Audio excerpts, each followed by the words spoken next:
नमस्कार, बहुत स्वागत है आपका एशियन न्यूज़ का खास कार्यक्रम हेल्थ इज़ वेल देख रहे हैं आप और मैं हूं आपके साथ मुस्कान गंगराड़े। इस खास प्रोग्राम में हम सेहत से जुड़े विषयों पर एक्सपर्ट से चर्चा करते हैं और इसी क्रम में आज हम महिलाओं के स्वास्थ्य से जुड़ी समस्याओं के बारे में बातचीत करने वाले हैं, क्योंकि अक्सर हम देखते हैं कि महिलाएं अपनी सेहत को नज़रअंदाज कर देती हैं और इसी वजह से कई बीमारियां की शिकार हो जाती है महिलाएं। क्या होती है महिलाओं के स्वास्थ्य से जुड़ी बीमारियां, उनका उपचार कैसे होता है, उनका बचाव कैसे किया जा सकता है, इसी पर आज हम बातचीत करने वाले हैं। सौभाग्य हॉस्पिटल रायपुर से गायनेकोलॉजिस्ट डॉक्टर शालिनी जैन आज हमारे साथ मौजूद। बहुत स्वागत मैम आपका। थैंक यू मुस्कान। तो चलिए कार्यक्रम की हम शुरुआत करने जा रहे हैं और डॉक्टर शालिनी, सबसे पहला सवाल यही है कि आपके पास कई पेशेंट्स आते होंगे, महिलाएं आती होंगी और जैसे शुरुआत में भी मैंने कहा कि कई तरह के बदलाव होते हैं। हर स्टेज पे हम देखते हैं कि उनके शरीर में चेंजेस होते हैं। बात करें पीरियड से लेके मेनोपॉज हो गया, प्रेगनेंसी के बाद, तो इन बदलावों से अगर देखें तो क्या कोई गंभीर बीमारियों का शिकार महिलाएं हो सकती हैं, उसका ट्रीटमेंट क्या होता है, कैसे इससे बचाव किया जा सकता है, ये सब कुछ समझेंगे आपसे। जी नमस्कार।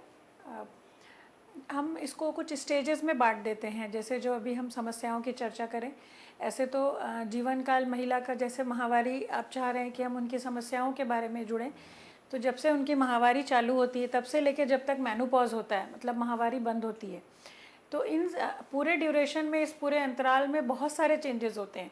जैसे कि अगर उसकी माहवारी चालू हो रही है महिला की, तो उसके शरीर में कुछ कुछ और चेंजेस होते हैं। पूरी बॉडी में फीमेल जैसा स्ट्रक्चर बनता है, हार्मोनल चेंजेस होते हैं बहुत ज़्यादा। पिट्यूटरी से कुछ हार्मोन सिक्रीट होते हैं और उनके जो अंडाशय रहते हैं उनसे हार्मोन सिक्रीट होते हैं। तो इस वजह से उनको पीरियड्स आना चालू होते हैं। अब इस समय हमको पीरियड्स में हाइजीन का बहुत ख्याल रखना होता है। अगर किसी महिला को खून की कमी है तो खून की कमी किस वजह से है यह जानना ज़रूरी है, उसके लिए वह उन्हें सलाह लें। किसी महिला को, गर्ल को माहवारी ज़्यादा आ रही है तो उस बारे में वो चर्चा ज़रूर करें और इसे नॉर्मल ना समझें। कई बार लड़कियों को 15-15 दिन में माहवारी आती है, कई बार कोई इरेगुलरिटीज़ हार्मोन्स की हो सकती हैं, उसकी वजह से भी माहवारी ज़्यादा आ रही है या कम आ रही है या फिर नहीं आ रही है, तो उसमें भी उनको महिला रोग विशेषज्ञ से सलाह करना है। कई बार महिलाओं की, गर्ल्स की ये समस्या होती है कि उनको पेट दर्द की बहुत समस्या होती है। अगर पीरियड आ रहे हैं उसके पहले भी पेट दर्द की समस्या है। आजकल हम इस बीमारी को ज़्यादा गंभीर रूप से और ज़्यादा कॉमनली और ज़्यादा रूप से ये जो है केसेस मिल रहे हैं, पहले इतने नहीं मिलते थे। तो गर्ल्स में भी हमको महिला रोग विशेषज्ञ को बहुत ध्यान देने की आवश्यकता होती है कि कहीं वो एंडोमेट्रियोसिस से पीड़ित तो नहीं है या एडिनोमायोसिस से पीड़ित तो नहीं है, या फिर महीना नहीं आया है तो कोई मुलेरियन एनोमली, जिसको कि हम बनावटी खराबी बोलते हैं महिला के रिप्रोडक्टिव ट्रैक में, उसकी वजह से तो नहीं है। कई बार गर्भाशय 2 हिस्से में बटा हुआ तो नहीं है, या एक accessory Mullerian accessory uterine horn तो नहीं है। तो ये सारी चीज़ें मुलेरियन एनोमली ऐसे हेडिंग होती है, उसके अंदर आती हैं। तो इसकी अगर जानकारी हम कर लें तो इन सब से जागरूक रहें महिला, तो ये बहुत अच्छी चीज़ है। प्लस अपना मेंटल हेल्थ का बहुत ध्यान रखें।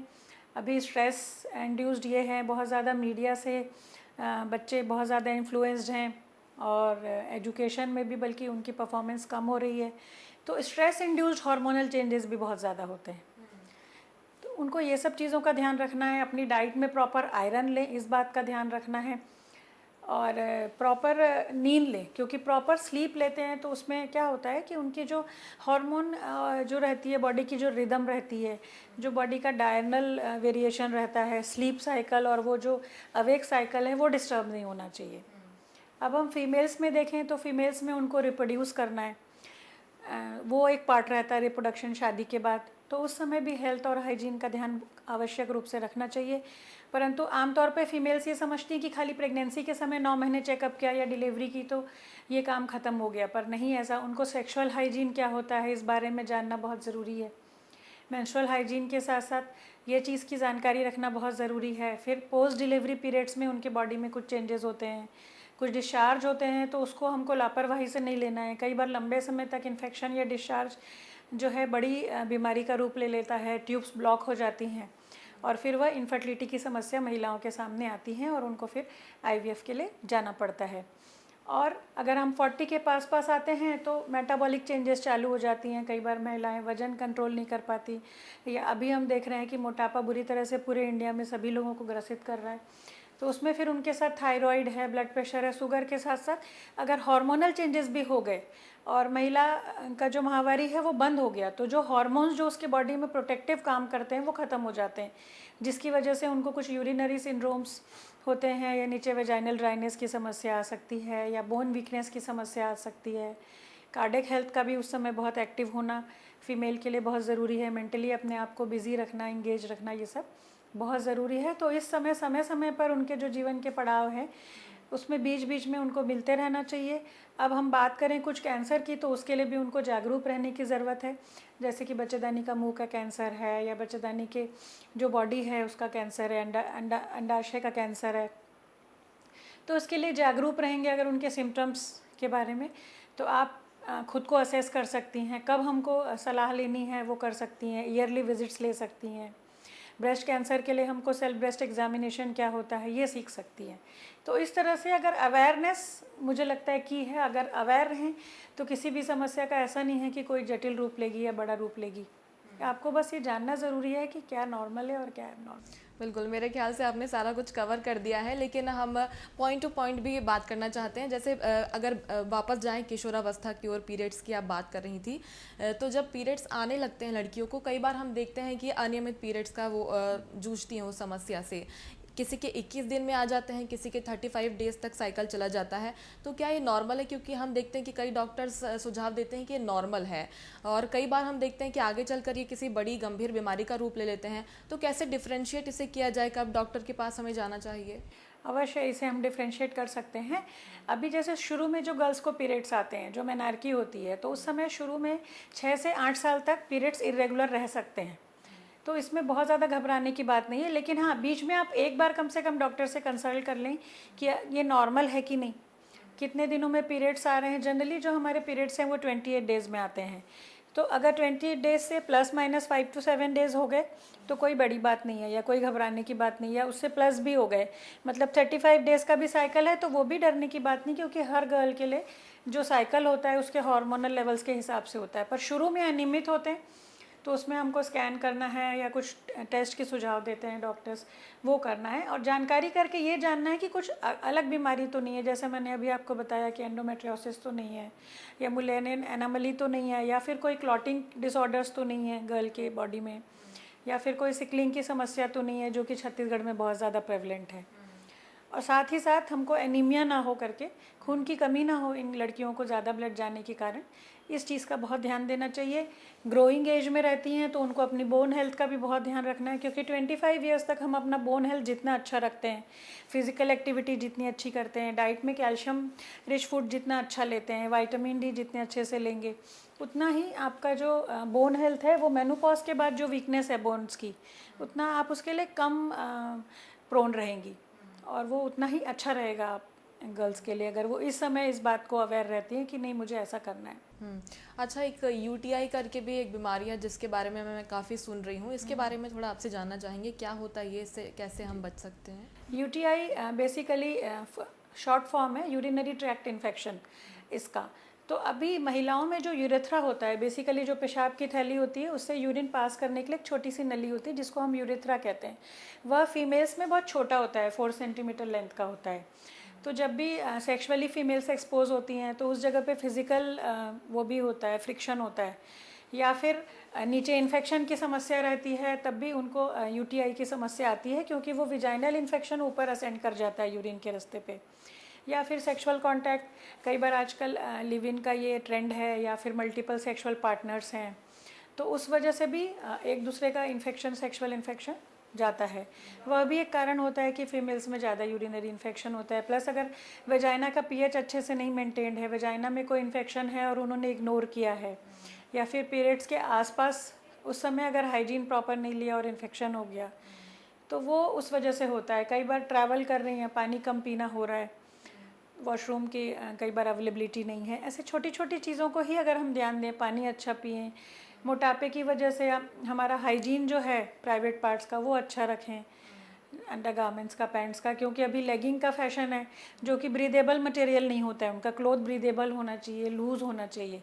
तो ऐसे छोटी छोटी बातों का ध्यान रख के हम यूटीआई की जो समस्या है इससे निजात पा सकते हैं। प्लस आजकल डायबिटीज़ की जो इंसिडेंस है वो बढ़ गई है, मतलब जो चीज़ हम 40-50 ईयर की एज में डायबिटीज़ की समस्या देखते थे, वो अभी हमको यंग गर्ल्स में भी डायबिटीज़ की समस्या दिखाई दे रही है। मोटापे की वजह से भी हाइजीन नहीं मेंटेन कर पा रहे। तो ये कारण जो है ये आमतौर पे यूरिन इन्फेक्शन के कारण होते हैं। यूरिन इन्फेक्शन के बारे में आप बता रही थी। वजाइनल डिस्चार्ज की अगर बात करें तो वैसे तो कॉमन माना जाता है, नॉर्मल कहते हैं इसको, लेकिन कब ये एबनॉर्मल हो जाता है और इसके बाद क्या इसके साइड इफ़ेक्ट्स हो सकते हैं, बॉडी में क्या चेंजेस हो सकते हैं, इस सब के बारे में। बेसिकली देखिए, वेजाइनल इन्फेक्शन, वेजाइनल डिस्चार्ज जो है वो हेल्दी वेजाइनल डिस्चार्ज होना चाहिए। मतलब उसकी कलर, कंसिस्टेंसी, ये सब हमारे मेंस्ट्रुअल साइकिल के हिसाब से चेंज होती हैं। शुरू के 14 डेज़ जो रहते हैं उसमें दूसरे हार्मोन्स का इफेक्ट रहता है, तो वो थिन डिस्चार्ज होता है। फिर उसके बाद सेकेंड जो 14 डेज़ रहता है उसमें प्रोजेस्टेरोन हार्मोन के इफेक्ट में डिस्चार्ज थोड़ा थिक हो जाता है।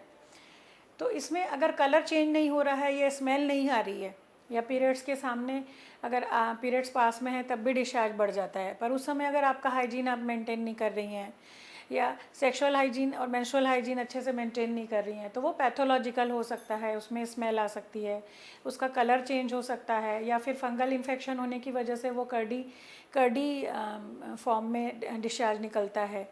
तो that all are science of vaginal infection. और अगर वो लंबे समय से ट्रीट नहीं किया गया है तो वो इन्फेक्शन ऊपर यूट्रस में असेंड करके ट्यूब्स में असेंड कर जाता है, और फिर वो ट्यूब्स को ब्लॉक कर देता है। और अगर बार बार रिकरेंट हो रहा है और आप ट्रीटमेंट इनकम्प्लीट ले रहे हैं, क्योंकि इस प्रकार के जो इन्फेक्शंस रहते हैं इनका ट्रीटमेंट कई बार लंबा भी चलता है। तो फीमेल्स जनरली क्या करती हैं कि 2 दिन 3 दिन ट्रीटमेंट लिया, फिर वो रिलीव्ड हो जाती हैं तो ट्रीटमेंट को स्टॉप कर देती हैं। वो उनको नहीं करना है, और वो उस वजह से ही वो बड़ा रूप ले लेता है। कई बार इनफर्टिलिटी की समस्या आ जाती है, कई बार डिस्चार्ज पैथोलॉजिकल हो जाता है, पेट दर्द की समस्या बहुत भयानक रूप ले सकती है। कई बार इन्फेक्शन ट्यूब्स में आ गया तो वो एक टॉपिक प्रेगनेंसी का कारण भी हो सकता है, जो कि नस में प्रेगनेंसी ठहर जाती है। तो ये बहुत इम्पॉर्टेंट है इस चीज़ को जानना, इसको समझना, ध्यान रखना। अच्छा, समस्याओं की हम बात करें तो एक समस्या महिलाएं अक्सर शिकायत करती हैं कि यूरिन होल्ड नहीं कर पाती है, यूरिन पास हो जाता है। कई बार ऐसा होता है जो ज़्यादा एज की महिलाएं रहती हैं उनमें अक्सर हम देखते हैं कि खांसते छींकते वक्त यूरिन पास हो जाता है। इसकी क्या वजह होती है और कैसे इसे। बेसिकली जो हमारा जो फीमेल्स में जो यूरिन का रास्ता होता है और जो वेजाइना और यूट्रस के बीच एंगल होता है, तो वो एंगल डिस्टॉर्ट हो जाता है। उस एंगल की वजह से जब भी इंट्रा एब्डोमिनल प्रेशर बढ़ता है तो यूरिन लीक नहीं होता, वहाँ पे एक स्फिंक्टर मैकेनिज्म होती है।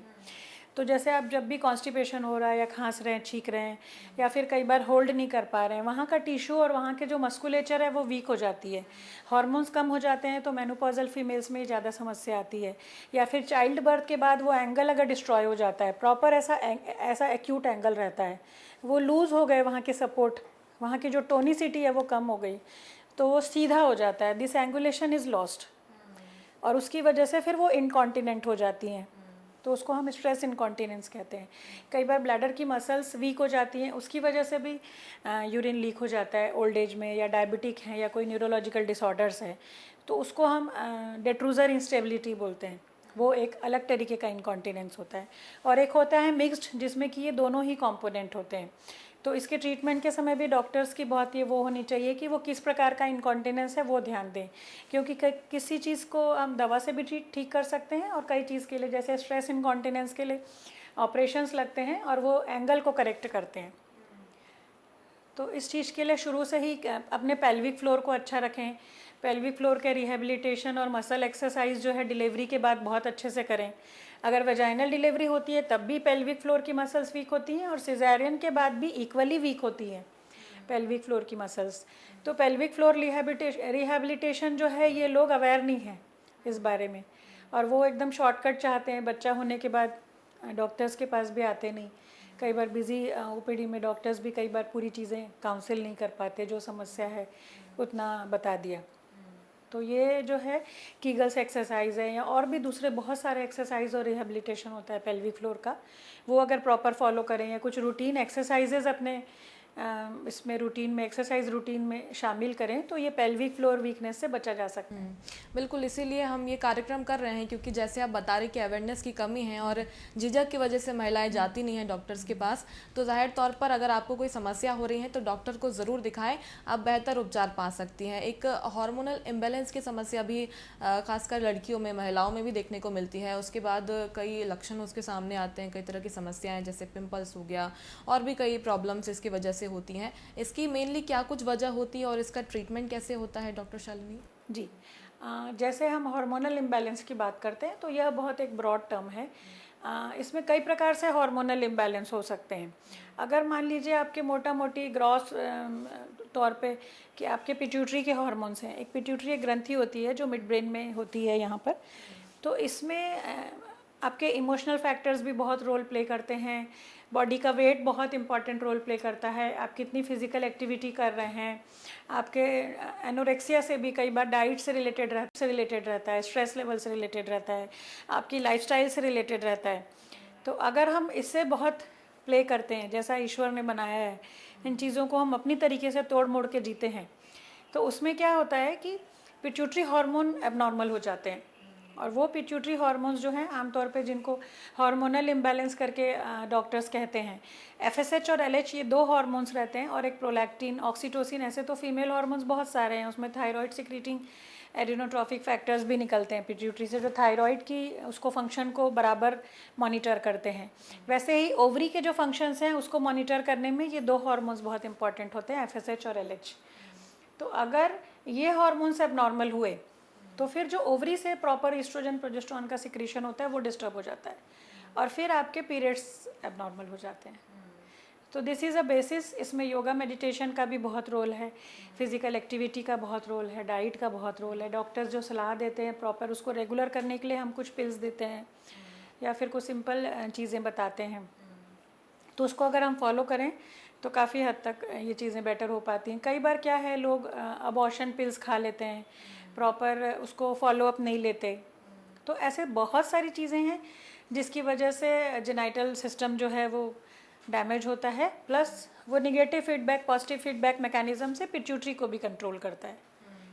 तो मतलब आप पिट्यूटरी और ओवरीज और ये जो फीमेल जेनाइटल सिस्टम है, आप इसको इंटरलिंक कर सकते हैं। प्लस ये हाइपोथैलेमस जो एक ब्रेन में स्ट्रक्चर होता है उससे भी इंटरलिंक्ड होता है, और ये हाइपोथैलेमस बहुत ही सेंसिटिव चीज़ है।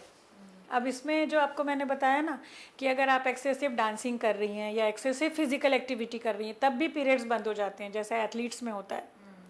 या फिर आप बहुत स्लीप भी आपका जो है अगर गड़बड़ हो गया, तो जैसा कि एग्ज़ाम में आपने सुना होगा कि बच्चों के पीरियड्स एग्ज़ाम टाइम पे इरेगुलर हो जाते हैं। तो ऐसे बहुत सारे फैक्टर्स, इमोशनल फैक्टर्स का हाइपोथैलेमस में बहुत रोल रहता है। तो ये फैक्टर्स भी पिट्यूटरी को इनडायरेक्टली मॉड्यूलेट करते हैं, and then this pituitary modulates ovaries, और फिर then this modulates uterus hormones, and then indirectly uterus पे ये हार्मोन्स के एक्शंस की वजह से ही पीरियड्स आते हैं। और फिर अगर ये हार्मोन्स हेवाया हो जाते हैं तो फिर पीरियड्स भी ऊपर नीचे हो जाते हैं। लेकिन अक्सर ऐसे देखने को मिलता है या कहते हैं कि जिन्हें हार्मोनल इम्बैलेंस की समस्या एक बार होती है तो बार बार वो इस तरह की कई समस्याओं का सामना करते हैं। तो अगर डाइटरी अगर वो कर लें, हाँ, डाइट लाइफस्टाइल सही अच्छा रखें, करें, लाइफस्टाइल, वेट अगर अच्छे से रखें, अपनी मेंटल उसको अच्छा रखें, स्ट्रेस को कंट्रोल में रखें, क्योंकि आप अपनी सराउंडिंग को बहुत ज़्यादा कंट्रोल नहीं कर सकते, तो आपको अपने अंदर ही चेंजेस लाने पड़ेंगे। अगर आपकी पर्सनालिटी एकदम टाइप ए पर्सनालिटी है, बहुत हाइपर एंशियस हैं, तो डेफिनेटली आप चेंज नहीं करेंगे तो it will not help you. आपको अपनी पर्सनालिटी में चेंज करना है, आपको अपने दूसरों के बिहेवियर से अफेक्ट नहीं होना है, स्ट्रेस नहीं लेना है, क्योंकि बहुत सारी चीज़ें जो हैं इससे रिलेटेड रहती हैं। हाँ, तो इससे कंट्रोल हो सकता है या फिर आपको हमेशा पिल्स खानी नहीं, होगी? ऐसा ज़रूरी नहीं है, ऐसा ज़रूरी नहीं है। अगर आपकी कोई ऑर्गेनिक पैथोलॉजी नहीं है या ऑर्गन्स में ऐसे कोई बड़ी कोई समस्या नहीं है, तो हम इन हार्मोन्स को बहुत हद तक इनसे हम अपने लाइफस्टाइल मॉडिफिकेशन से अच्छा कर सकते हैं। जैसा कि पीसीओडी की समस्या है तो वो भी मेनली हार्मोन्स की ही समस्या है, और वो लाइफस्टाइल डिसीज़ ही एक तरीके से हम कह सकते हैं। बहुत कम लोगों में ऐसा होता है कि कुछ जेनेटिक म्यूटेशन है या कुछ है जिसकी वजह से हो रही है। अदरवाइज़ आप लाइफस्टाइल अच्छा कर लें, डाइट, एक्सरसाइज थोड़ा सा ध्यान दें, योगा करें, स्लीप का प्रॉपर टाइम का ध्यान रखें, प्रॉपर जो है ना भाग रही है दुनिया बिल्कुल, और उसमें किसी को पॉज नहीं लेना है, तो फिर तो हम हेल्दी तो रहेंगे नहीं, मतलब हेल्थ से तो दूर ही होते जाएंगे। बिल्कुल। स्टेजेस की हम बात कर रहे थे डॉक्टर शालिनी, आगे बढ़ते हैं। इनफर्टिलिटी की समस्या भी हम काफ़ी देख रहे हैं आजकल, और जैसे मैरिज की एज आगे बढ़ाती जा रही हैं लड़कियां, तो इनफर्टिलिटी की समस्या भी हम देखते हैं कि उसकी वजह से बढ़ रही है। क्या इसे सही मानती हैं आप कि मैरिज की एज बढ़ने की वजह से और बच्चा कंसीव करने में कोरिलेशन है? जी जी जी बिल्कुल है, क्योंकि अभी मैंने बताया कि आप लाइफस्टाइल एबनॉर्मल है, गड़बड़ है, तो एंडोमेट्रियोसिस भी हार्मोनल वो रहती है, एक डिसीज़ रहती है, इसकी समस्या भी बहुत बढ़ रही है। डाइट खान पान गड़बड़ होने की वजह से उनके इंटेस्टाइन में क्रॉनिक इन्फ्लेमेशन पैदा हो रहा है, और वो भी कई हद तक रिस्पॉन्सिबल है कुछ कुछ हार्मोनल डिसऑर्डर्स के लिए। उसके अलावा जो है लंबे समय तक जैसे मैंने आपको बताया वाइट डिस्चार्ज की समस्या या इन्फेक्शन की समस्या, तो वो ट्यूब्स को ब्लॉक कर देता है, वह भी इनफर्टिलिटी का कारण होती है।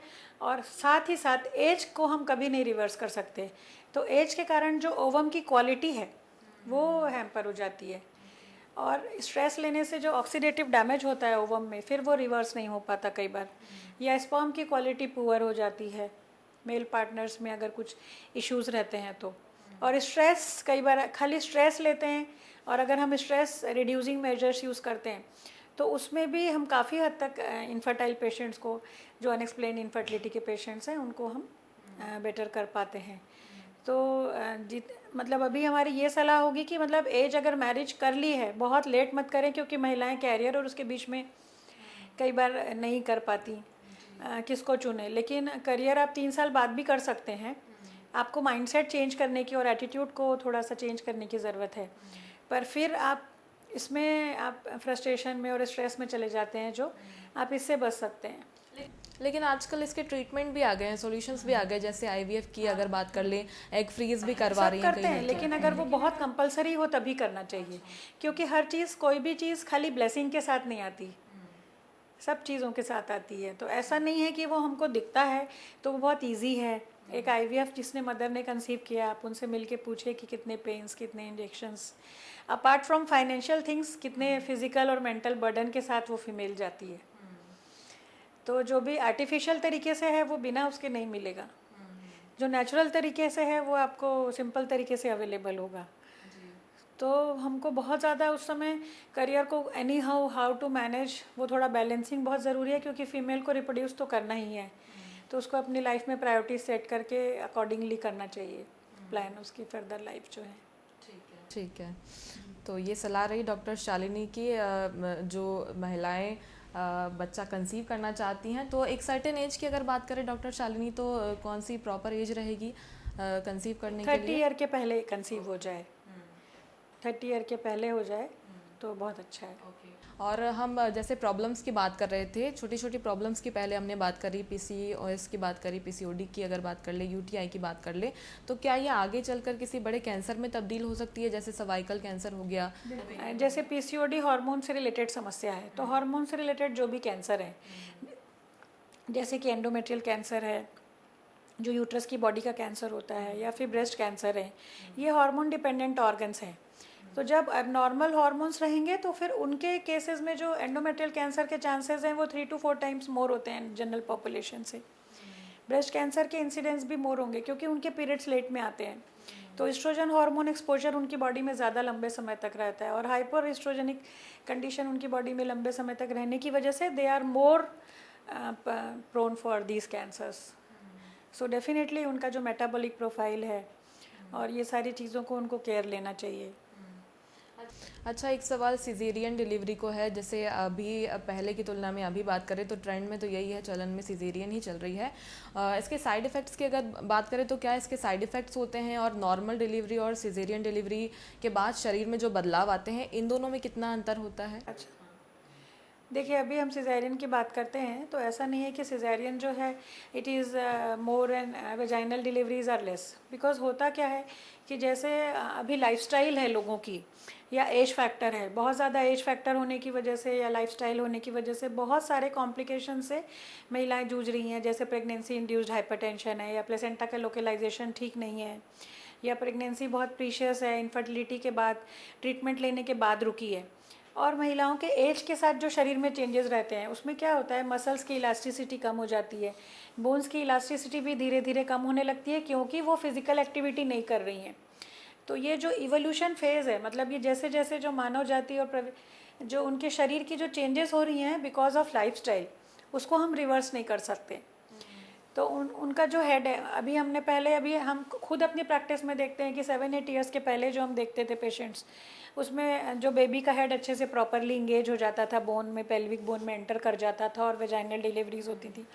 अभी हम देखते हैं कि महिला को पोस्ट डेटेड हो गई हैं, मान लीजिए डेज 2-3 हफ्ते भी हो गए, डेट निकल गई है और उनका जो बच्चे का हेड है वो अंदर ही नहीं होता, बोनी पेल्विस में एंटर ही नहीं करता। तो वो अभी बहुत कॉमन कॉज है सिजेरियन का। हाइपर मेडिकलाइजेशन हो जाता है कई बार चीज़ों का, तो वो भी एक है कारण। तो सिजेरियन में ऐसा कुछ नहीं है कि बहुत ज़्यादा कॉम्प्लिकेशंस रहते हैं, बस ओनली थिंग इज़ भाई हमको एब्डोमेन ओपन करना है, पेट ओपन करके फिर यूट्रस पे हमको इंसिजन दे के इंसिजन करके बच्चे को निकालना होता है। तो अब उस इंसाइज्ड वाले यूट्रस की जो स्ट्रेंथ है और जो नॉर्मल वेजाइनल डिलीवरी होने के बाद जो उस यूट्राइन वॉल की स्ट्रेंथ है उसमें थोड़ा सा फ़र्क रहता है। और बाकी तो सारी चीज़ें उसकी लाइफस्टाइल पे, पेशेंट की, जैसा मैंने आपको बताया कि यूरिन लीक वाली समस्या दोनों में ही बराबर रूप से पाई जाती है। तो ये सारी चीज़ें तो वो ले सकती हैं कि उसमें बहुत कुछ फ़र्क नहीं आता, क्योंकि वो यूट्रस जो है वो नॉर्मली आपका 1.5 से 2 महीने में नॉर्मल हो जाता है, नॉर्मल जो नॉन प्रेग्नेंट स्टेट है उसमें आ जाता है। तो बहुत ज़्यादा ऐसा कुछ नहीं है कि सीज़र हुआ है तो हमको ये नहीं करना है, वो नहीं करना है, सिजेरियन डिलीवरी है और वेजाइनल डिलीवरी है तो हम सब कर सकते हैं, ऐसा नहीं है। ओनली थिंग इज़ वो थोड़ा जल्दी एम्बुलेटरी हो जाते हैं क्योंकि थोड़ा पेन्स वगैरह कम रहते हैं पोस्ट डिलीवरी, और बच्चे का केयर भी थोड़ा जल्दी लेना मदर स्टार्ट कर देती है, फर्स्ट डे से स्टार्ट कर देती है, और सिजेरियन वाली महिलाएँ थोड़ा सेकेंड डे से या थर्ड डे से करती हैं। That is the difference. बाकी ऐसा कुछ नहीं है। डाइट में भी आप जैसा हम वेजाइनल डिलीवरी के पेशेंट्स को देते हैं वैसा ही सिजेरियन डिलीवरी के पेशेंट्स को भी डाइट दे सकते हैं। अच्छा डॉक्टर शालिनी, अगर आपके हॉस्पिटल को लेकर बात करें तो यहाँ पर क्या कुछ सुविधाएं हैं, फैसिलिटीज़ की अगर बात करें आप प्रोवाइड करती हैं? बच्चों से लेके बूढ़ी महिलाओं तक, मतलब it's a complete care, women care hospital. तो इसमें डिलीवरी से लेके गर्भपात है, परिवार नियोजन है, या कोई भी गायनिक ऑपरेशंस हैं जैसे कि एंडोमेट्रियोसिस है, एडिनोमायोसिस है, फाइब्रॉइड की सर्जरी है, दूरबीन से एडवांस लेप्रोस्कोपी और हिस्ट्रोस्कोपी सेंटर है। तो हम दूरबीन के ऑपरेशन की बहुत अच्छी सुविधा देते हैं, वर्ल्ड क्लास फैसिलिटीज़ पेशेंट को प्रोवाइड करते हैं। वुमेन से रिलेटेड जो भी समस्या है उसका कंप्लीट समाधान है, प्लस पीडियाट्रिक, इसमें डॉक्टर रूपेश जैन है जो कि सीनियर पीडियाट्रिशियन है, और ये जो है हम सारी सुविधाएं बच्चों के लिए भी मुहैया कराते हैं। प्लस जो गैस्ट्रो फिजिशियन भी हमारे पास आते हैं, डॉक्टर अरुण, वो भी अपनी सेवाएं हॉस्पिटल में देते हैं। फिजिशियन जो हैं मेडिसिन से रिलेटेड जो समस्याएं हैं, पेशेंट का इकोकार्डियोग्राफी है, ईसीजी है, कार्डियक चेकअप वगैरह की भी सारी सुविधाएं मौजूद हैं। जनरल सर्जरी की सुविधा भी मौजूद है, और बाकी तो सारी जनरल ट्रीटमेंट की सुविधाएं मौजूद हैं। बिल्कुल, सारी सुविधाएं यहाँ पर मौजूद हैं। एक आखिरी टिप मैं आपसे जानना चाहूँगी डॉक्टर शालिनी, क्योंकि काफ़ी अच्छा सेशन रहा और आपने काफ़ी अच्छी सलाह भी दी, प्रॉब्लम्स की हमने बात करी और ट्रीटमेंट को लेकर भी आपने जानकारी दी। एक आखिरी सलाह, क्योंकि हमने शुरुआत में भी जैसे कहा था कि नज़रअंदाज करती हैं महिलाएँ अपनी हेल्थ को लेकर, तो एक टिप आप उन्हें जो भी देना चाहें। मैं यही टिप देना चाहूँगी कि उनको अवेयर रहना है चीज़ों के बारे में, और अवेयर रह के नेगलेक्ट नहीं करना है। कई महिलाएं अवेयर नहीं होती हैं, कुछ ऐसे सेक्शंस होते हैं जो कि अवेयर नहीं है, कुछ ऐसे सेक्शन होते हैं जो कि अवेयर हैं और इग्नोर कर रहे हैं डॉक्टर के पास जाने का। वो इग्नोरेंस नहीं होना चाहिए, अवेयरनेस प्रॉपर होनी चाहिए। और तीसरी बात है कि उसको कंप्लायंस होनी चाहिए, मतलब जो डॉक्टर ने कहा है उसको प्रॉपरली कराएं, क्योंकि उन जांचों के बिना या एडवाइस को फॉलो नहीं किए बिना हम पूरा प्रॉपर 100% हम भी उसमें नहीं कर पाते हैं। तो ये है कि उसको फॉलो करें, फेथ के साथ अवेयर रहें, इग्नोर ना करें, और जो भी चीज़ एडवाइस की गई है उसको पूरा प्रॉपर फुल फेथ के साथ फॉलो करें। बिल्कुल, यानी कि अगर आपको चेंजेस देखती हैं अपने बॉडी में तो तुरंत डॉक्टर से संपर्क करें और डॉक्टर की एडवाइस को फॉलो करें। आप दूसरों का ख्याल तो रखती हैं, लेकिन अपनी सेहत का ख्याल रखना भी काफ़ी ज़रूरी हो जाता है। बहुत शुक्रिया डॉक्टर शालिनी हमसे बातचीत करने के लिए। धन्यवाद। तो इसी के साथ हेल्थ इज़ वेल्थ में आज के लिए इतना ही। किसी और विषय के साथ फिर हाजिर होंगे। नमस्कार।